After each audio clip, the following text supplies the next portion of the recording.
on the issue of the Accra-Kumasi Expressway. Let me take my time, Mr. Speaker, to correct some impressions. Mr. Speaker, the Honorable Asenso Boakye suggested that the proposed Accra-Kumasi Expressway is wasteful. And that we in the opposition opposed the dualization. Mr. Speaker, that cannot be the case. Mr. Speaker, I was surprised and amazed to see a colleague, member of parliament, particularly an MP from Kumasi, to describe the project as wasteful. Mr. Speaker, an MP of which the road is leading to his constituency will say that the road is wasteful. Mr. Speaker, to the extent that the said MP wrote to the president to say to the president that don't do that project. Mr. Speaker, I am surprised. I am surprised. I am surprised. Mr. Speaker, I'm surprised to hear that. And so, Mr. Speaker, let me say this. Let me say this. Let me say this. That this road from Accra to Kumasi is more than a road. It is opening up a country. So for an MP from that constituency to write and to say that the road is wasteful and we should not do it, and write to the president that the president should not do the project, Mr. Speaker, Mr. Speaker, it's untenable. Right, Honorable Speaker. Yes. Honorable Minority Chief Whip. Speaker, I'm grateful for your indulgence. Speaker, when we met at conclave, the prior agreement were that the leaders will conclude.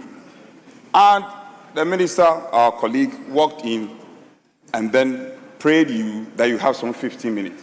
Speaker, we don't have a problem, and that has been a practice.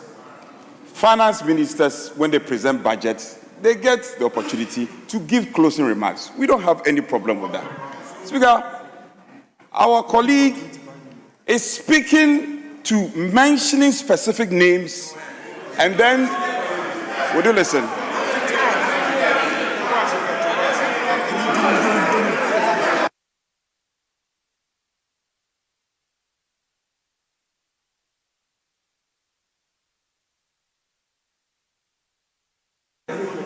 Speaker, if anybody on the majority side wishes to speak, get up and catch the other speaker. Speaker, it cannot be. The minister, we don't have a problem if he's giving closing remarks. He had begged for 15 minutes. Now he's mentioning specific members and attacking them. Now, Speaker, if it is the case, these colleagues are not in the chamber. And largely,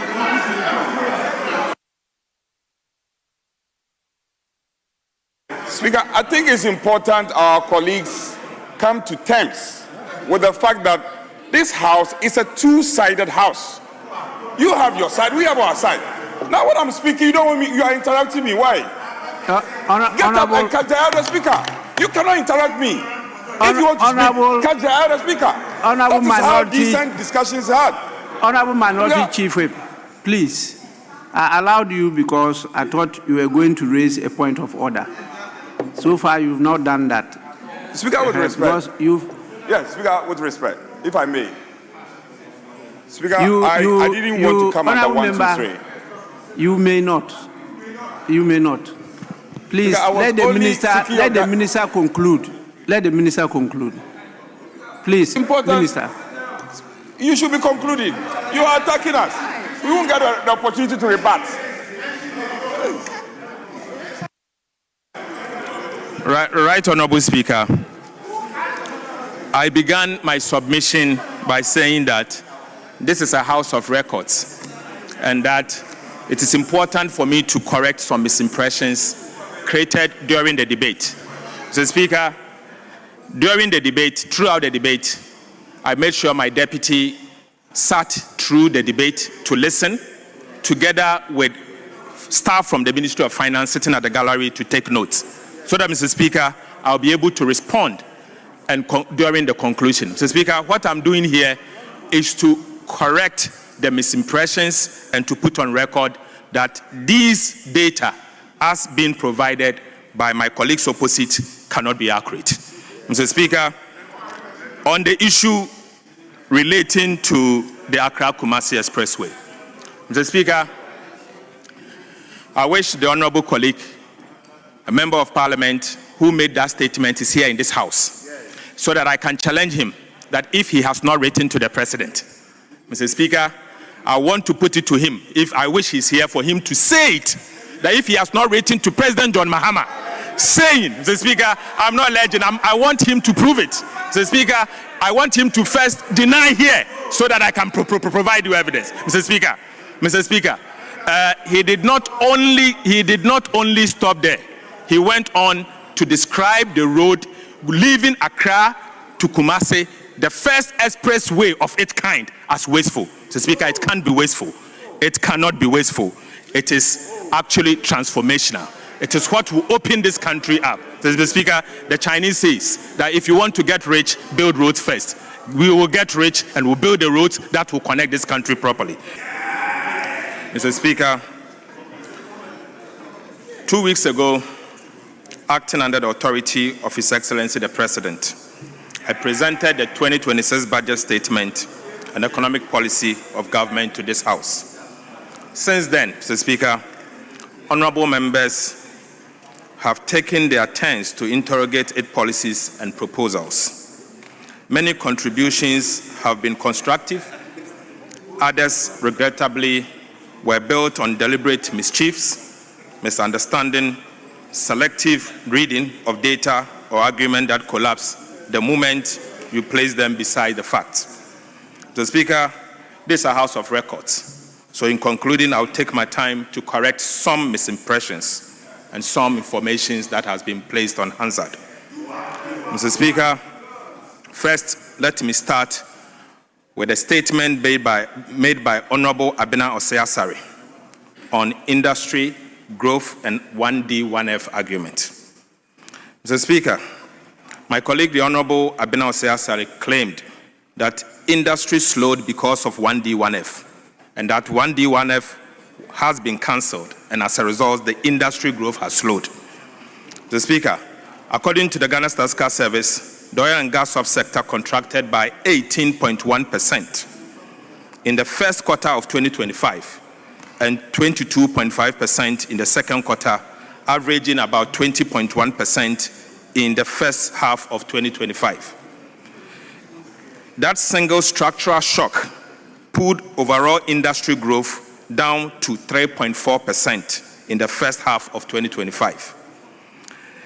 The cause was clear, Mr. Speaker, and this is because of three things. One, corruption in the sector, and two, underinvestment, Mr. Speaker, and most importantly, operational decline in the petroleum volumes, as we have seen. Mr. Speaker, it had nothing to do with the cancellation of 1D, 1F or realignment of 1D, 1F. Even more interestingly, Mr. Speaker, the subsector of which 1D, 1F beneficiaries actually sat grew by 6.3% in the first half of 2025. So, Mr. Speaker, I'm surprised to hear a former Minister of State at Ministry of Finance make argument that is not founded on data. Mr. Speaker, clearly, this has been misinterpreted and the actual details are not coming out. Mr. Speaker, this budget expands, it does not constrain. Mr. Speaker, let me take my time to point to certain key factors, expenditure lines in the budget that will expand industry. We are rolling out $500 million United States dollars oil palm development financing window. Mr. Speaker, we are also acquiring 4,000 agricultural machinery, 4,000 agricultural machineries to boost industry. Mr. Speaker, we have created new incentives for textiles, agro-processing, and pharmaceutical industry that are export-oriented. Mr. Speaker, these are all in the budget. Right, Honorable Speaker, in addition, the VAT reforms are designed to foster business expansion and create new jobs opportunities. Mr. Speaker, I heard my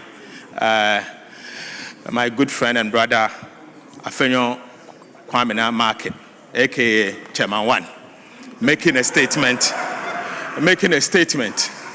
that we have rather added small businesses into the VAT net. Mr. Speaker, I've always cautioned him that I know him to be a lawyer. I know him to be a litigant, but I don't know him to be a tax expert. And so when it comes to areas of taxes, he should defer that to me and I'll help him accordingly. Mr.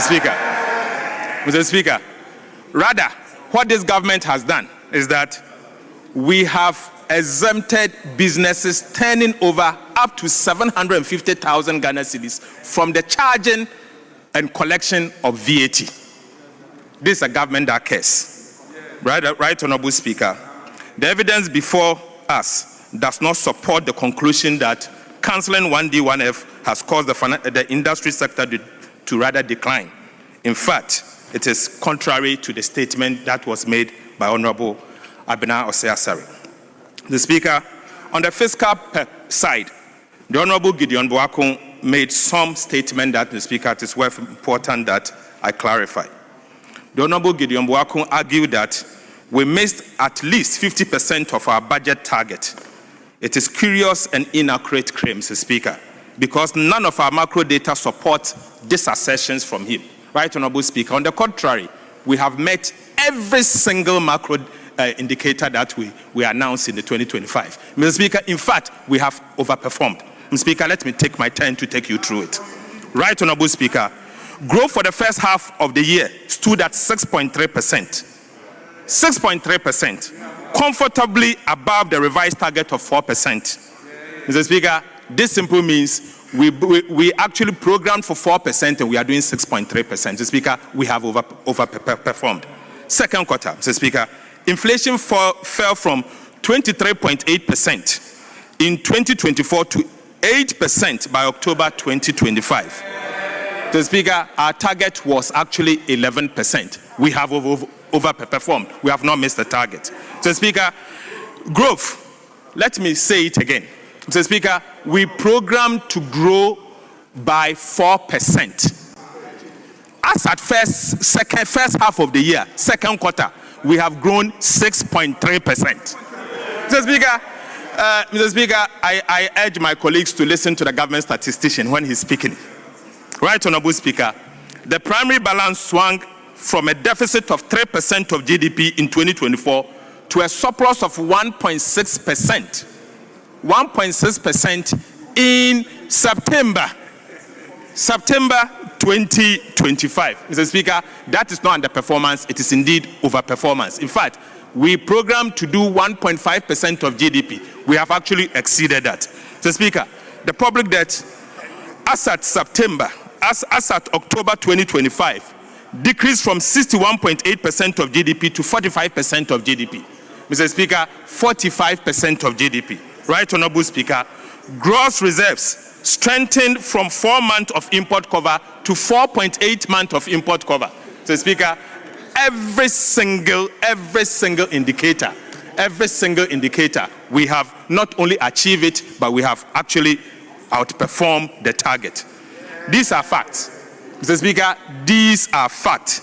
They are recognized by the markets, by the investor community, recognized by rating agencies and international communities, including the IMF and the World Bank. These are facts. Mr. Speaker, this is not a profile of a government that misses target. In fact, this is a profile of a government that is regaining credibility through discipline. And that is the record of President Mahama's administration. Mr. Speaker, I now take you to growth, jobs, and the logic that our colleague from the NPP raised. Mr. Speaker, the opposition or the minority, through again the Honorable Kojo Oponkroma, Honorable Abena Asare, and then Honorable Dr. Amin Adam, says projecting 4.8% growth in 2026 after a strong first half growth in 2025 is illogical. In truth, it is responsible rather. Mr. Speaker, it is not illogical, but rather it shows how a responsible government should act. Mr. Speaker, we prefer realism to wishful forecasting. That is why our growth assumptions are anchored in evidence, not political bravado. Mr. Speaker, this is critical for economic management. And because, Mr. Speaker, they are anchored in evidence, they are also very credible. And we will ensure that our credible projections are achieved by the end of the year. Mr. Speaker, the Honorable Amin Adam further cast doubt on inflation outturns and suggested that the 2026 budget is growthless and jobless. This assertion is also far from accurate. Mr. Speaker, indeed, it cannot be the case. Ghana's disinflation is not a coincidence, but as a result of deliberate policy interventions. Mr. Speaker, we did not just achieve the numbers that we are seeing. It is as a result of deliberate policy interventions implemented by the Mahama administration. Data from the Ghana Statistical Service show that food inflation was the main driver of price volatilities that we see. So we responded with targeted large-scale supply-side actions. Mr. Speaker, we take those data very serious and we respond appropriately. And let me tell you what we did, Mr. Speaker. The Feed Ghana input expansion and vegetable value chain, as you can find in the budget in paragraph 430 to 433, tells you exactly what we have done. Mr. Speaker, irrigation covering more than 10,000 hectares also tells you exactly what we have done. Mr. Speaker, mechanization through the Farmer Service Center will tell you exactly what we are doing to tackle food inflation. Mr. Speaker, no wonder inflation is declining from 23 to 8 and projected to go down more. Mr. Speaker, we are backing this with a construction of 1,000 kilometers of agriculture enclave route to cut transport costs and ease market access. Right, Honorable Speaker, aside that, we are investing 200 million Ghana cedis through the Ghana Buffer Stock Company to be able to buy excess and glad food in the market. Mr. Speaker, this is what it means for us to use data to shape government policy. Mr. Speaker, I take you now to what we call the credit rating agency and the stability story, as was criticized by the Honorable Tweneboa Kodua Fokuo. Mr. Speaker, the Honorable colleague, the Honorable Tweneboa Kodua Fokuo, have argued that Ghana's credit rating upgrade was as a result of high commodity prices. Mr. Speaker, let me put on record that cocoa and gold prices did not suddenly jump in 2025. They were high in the year 2023 as well. Mr. Speaker, yet in 2023, under the previous administration, the cedi collapsed when commodity prices were high.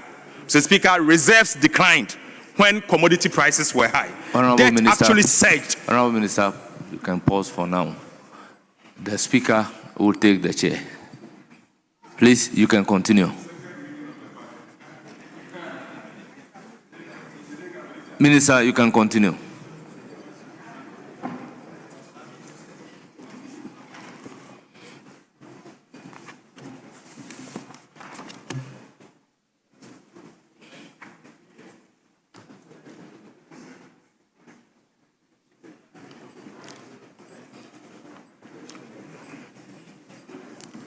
Thank you, Mr. Speaker. Mr. Speaker, in 2023, under the previous administration, the cedi collapsed when in fact commodity prices had recorded all-time high. Mr. Speaker, reserves declined when cocoa prices surged and gold prices went up. Debt actually surged. Inflation actually worsened.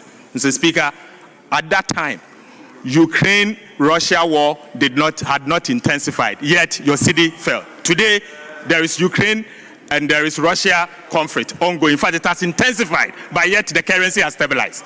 Mr. Speaker, the difference is not commodity price. The difference can certainly not be commodity price, but rather competent management and quality management. That is what you see. Right, Honorable Speaker? In the words of Standards & Poor, and I quote, Standards & Poor statement credited Ghana's upgrade to improved fiscal discipline, stronger buffers, and credible consolidation path. And that is the words of Standards & Poor. Mr. Speaker, they did not just attribute it to commodity price. And so the honorable member cannot be right. These are policy outcomes. They are as a result of choices made by His Excellency President Mahama, deliberate choices made by President Mahama. Mr. Speaker, on our fiscal path and homegrown, it's important for me to, Mr. Speaker, make this point. And right, Honorable Speaker, let me be blunt. Stability did not return because of the IMF program alone. As a core member of the opposition claimed, Mr. Speaker, stability returned because this government chose a fundamental different path, an expenditure-led consolidation instead of revenue-led consolidation that protected citizens from further tax fatigue. Mr. Speaker, that is exactly what President Mahama decided to do.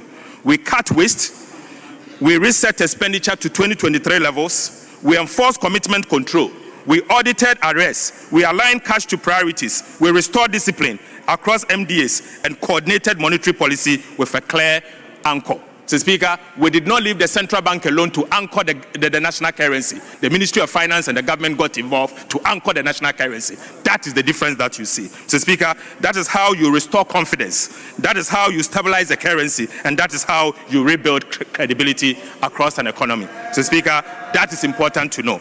Right, Honorable Speaker, on the security center, at the security sector, our colleague, the Honorable Intim Fojo, made some wild claims that our security investment amount to luxury spending.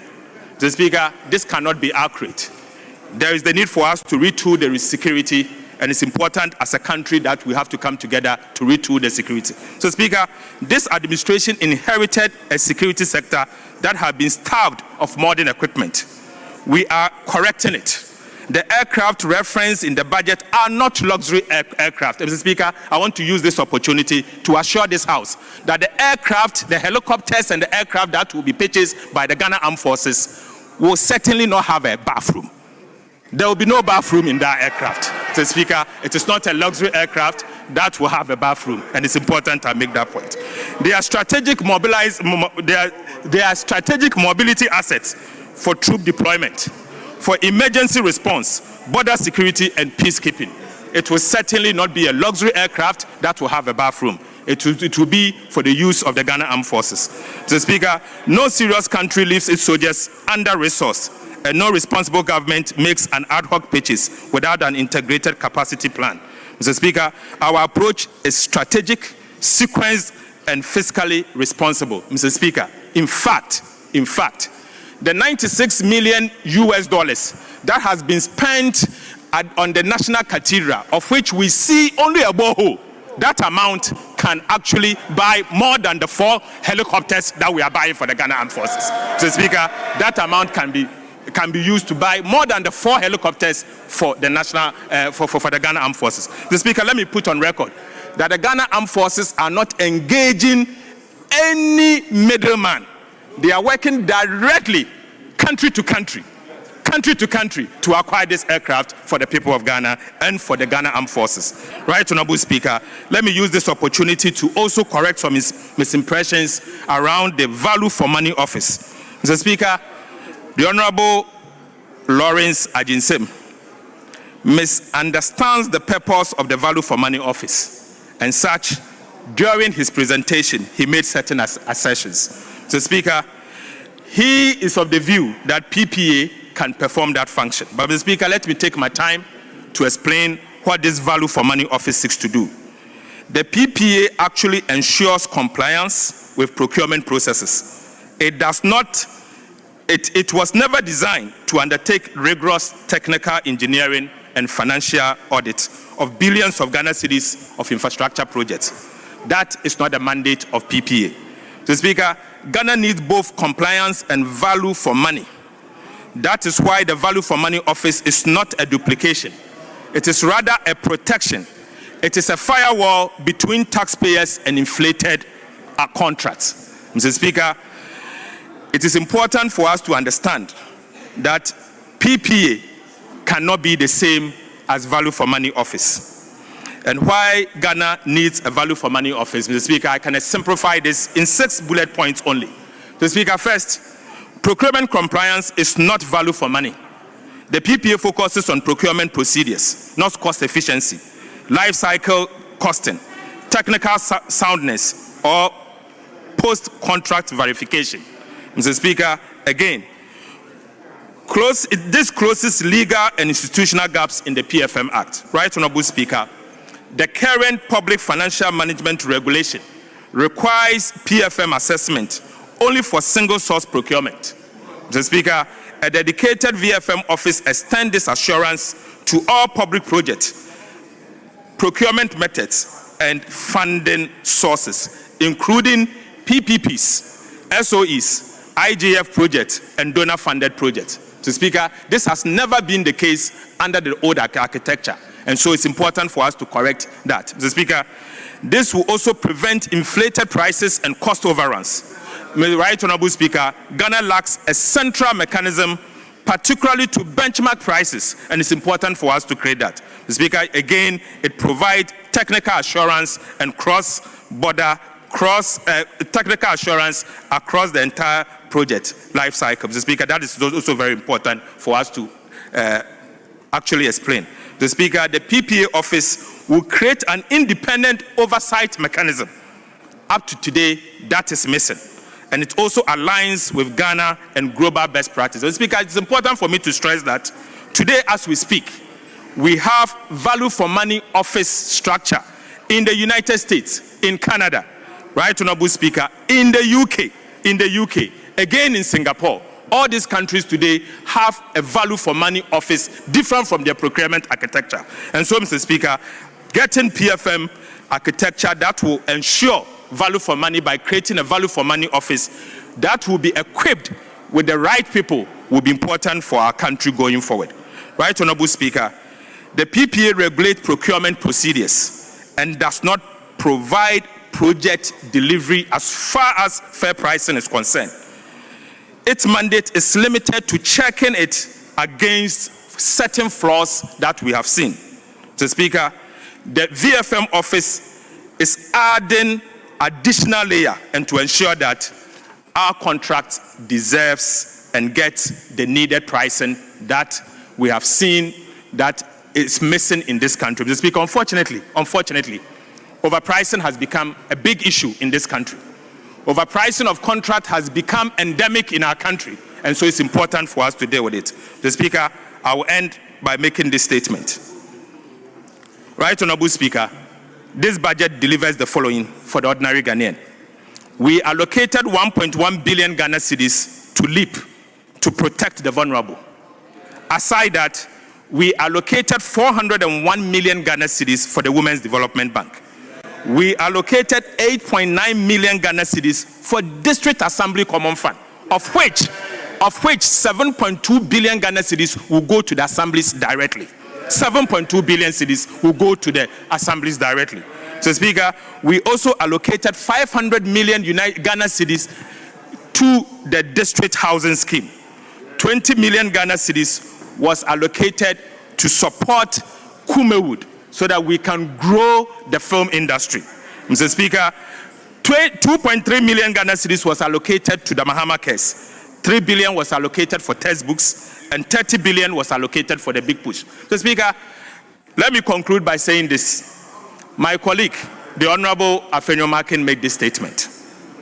The Honorable Afenyo Makin made this statement that we should name one single social intervention that we have introduced since we came to office. Mr. Speaker, I don't know whether he's heard of the almighty no-fee stress. Mr. Speaker, that is a social intervention policy. Mr. Speaker, if you introduce free SHS and fail to find a sustainable sources of funding to the extent that the policy was collapsing when you were leaving office, and somebody comes in and creates a sustainable source of funding, who should have the credit? Mr. Speaker, President Mahama has created sustainable source of funding for free SHS. Aside, Mr. Speaker, we have created the Mahama Cares, the Ghana Medical Trust Fund. It is a social intervention policy. Mr. Speaker, that has been created by the NDC administration. Right, Honorable Speaker, let me say this. Ghana is on course. John Mahama is on course, and NDC is doing well and serving the people of Ghana with discipline. Mr. Speaker, we will do just that, and we'll do it for the people of Ghana. Mr. Speaker, I conclude.